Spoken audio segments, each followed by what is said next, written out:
Salutare și bine v-am găsit la un nou videoclip. Suntem aici cu Melissa. Ciao. Pe un joc vechi în care facem mâncare. Ne-am jucat acum un an. Da. Jocul acesta, deci. Și încă suntem la același nivel. Deci, vom reîncepe de la început și va fi foarte lung acest joc. Numai dacă vreți, vom strânge bani, dacă strângem peste 10 like-uri, pentru fotbal, unde vom da mâncare la terenul de fotbal. Acum, hai să jucăm la acesta normal, la restaurant normal. Deci, la restaurant îți cumperi scaune și din astea, televizoare și astea, și faci mâncare.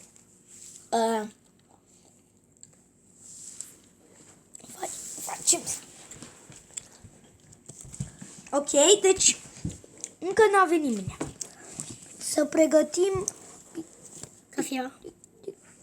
vreau un sandwich de acesta. Cafea. Roșii. Dă-i cafea. Eu fac.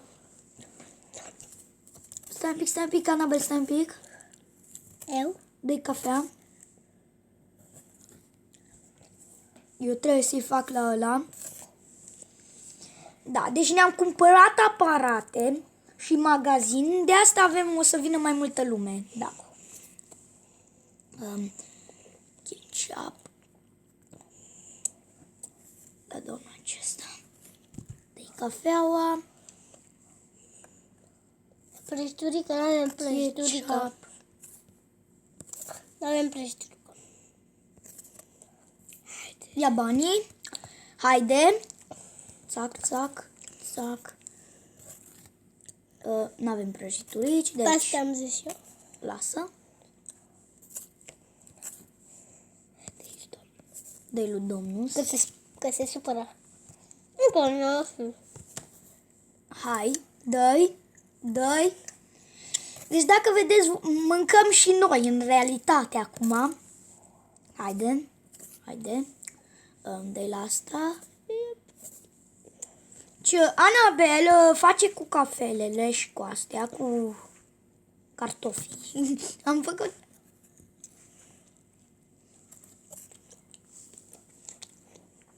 Înainte era mult mai complicat jocul, pentru că nu aveam aceste mașinării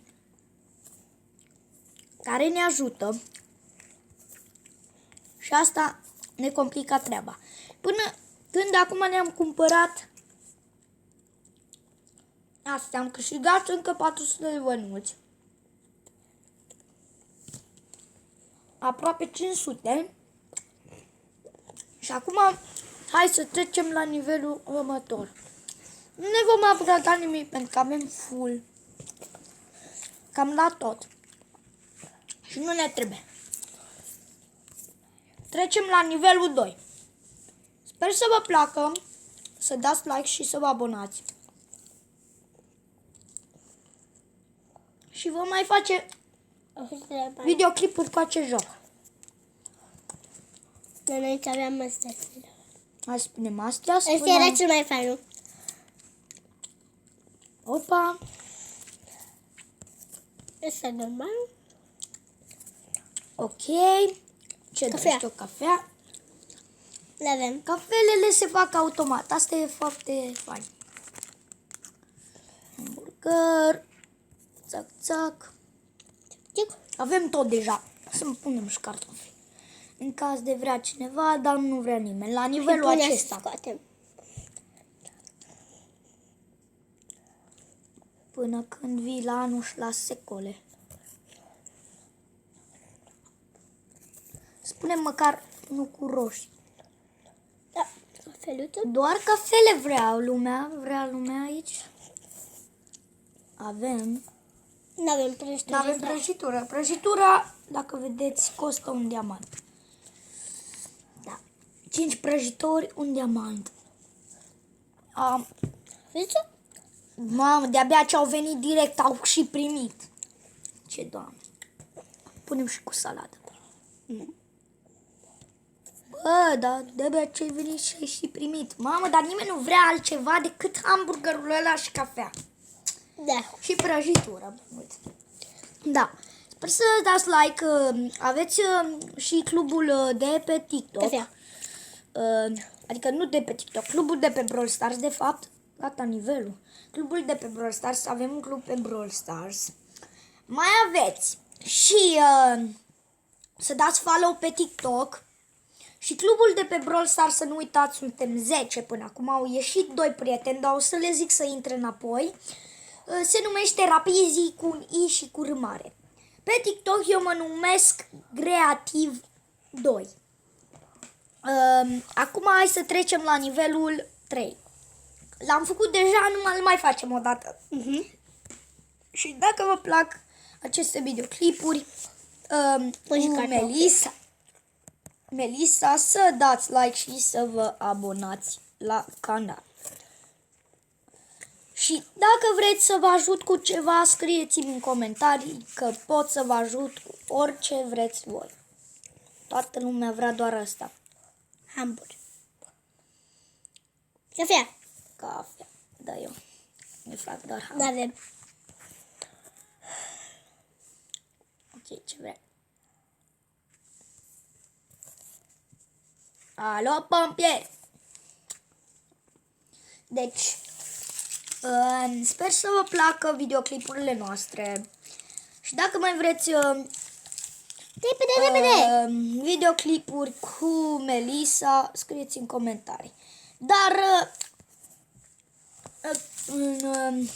în curând Melissa a zis că vrea să-și facă un canal de YouTube.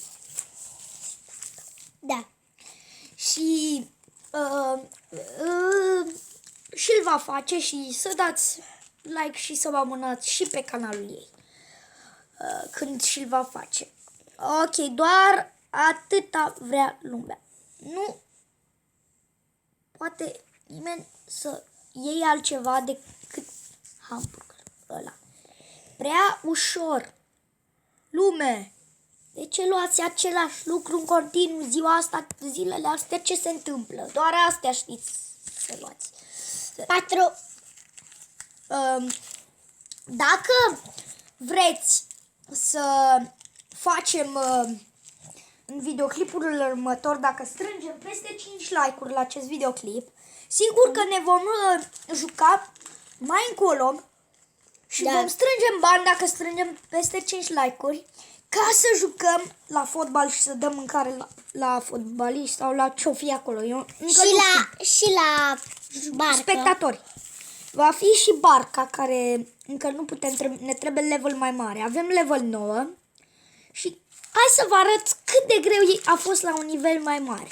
Hai să trecem la un nivel mare să le arătăm, bine? Nivelul mai mare care a fost greu, 34. De exemplu. 34. 455 de bănuți. Trebuie să strângem. Ies, rapid. Pune. Haide, ai pregătit tot. Pregătește astea că o să vină lumea. O să vină roșii. Dă-le tot. Țuc. Lasă și luăm banii. Nici nu ne trebuie bani.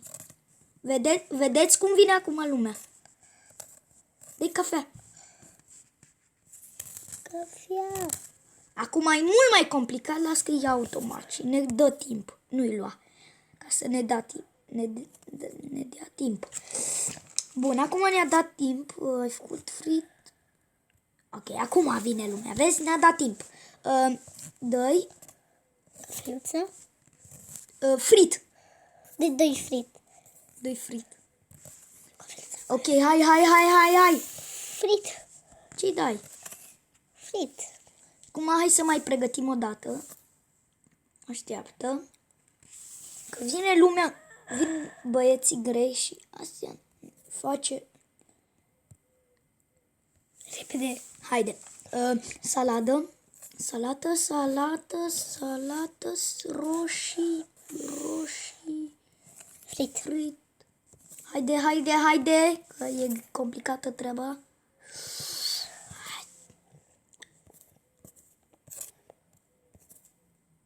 Așteaptă să mai pregătesc. Nu, trebuia să iei. Ketchup. De cafea. Și încă unul. Nu lua bani încă. Vreau să te pregătești și cu fritul. Și Că mai bine fac asta, să pregătesc și acum pot să luăm banii. Hai, ce vrea? Cafea. cafea. Ketchup. Cafea. Ai cafeluță acolo. Ketchup. Înainte voi vă dați seama ce greu era pentru noi. Pentru că noi jucam ori cu o cafea, ne dădea doar o cafea, nu 3 cafele. Și ne mai dădea și un hamburger. Trebuia să-l gătim, hamburgerul. Să nu iei banii. Am făcut nivelul cu 2 stele. Înainte l-am făcut 2 stele, mai un pic și făceam 3 stele. Înainte l-am făcut cu o stea. Și asta e bine, avem 2600 de bănuți. Sper că v-a plăcut acest videoclip. Și dacă mai vreți videoclipuri cu Melissa și de acest joc, pur și simplu dați un like și abonați. Ok, acesta este TikTok-ul meu. Și dacă vreți să mai fac videoclipuri pe TikTok, dați follow. Am 6 urmăritori pe TikTok. Și știu că se vede așa ciudat, dar ignorați că se vede așa. Hai să vă arăt un videoclip aici. Este acesta. Sper să vă uitați. Dacă sunăm peste 10 ani, vom mai face chestii de acestea. Numai că în acest videoclip voi arunca această mânușă în acea pălărie. Vă voi arăta de unde. De aici. 3, 2, 1 și... Ce-i bă? Ce-i bă? Nimerii, bă!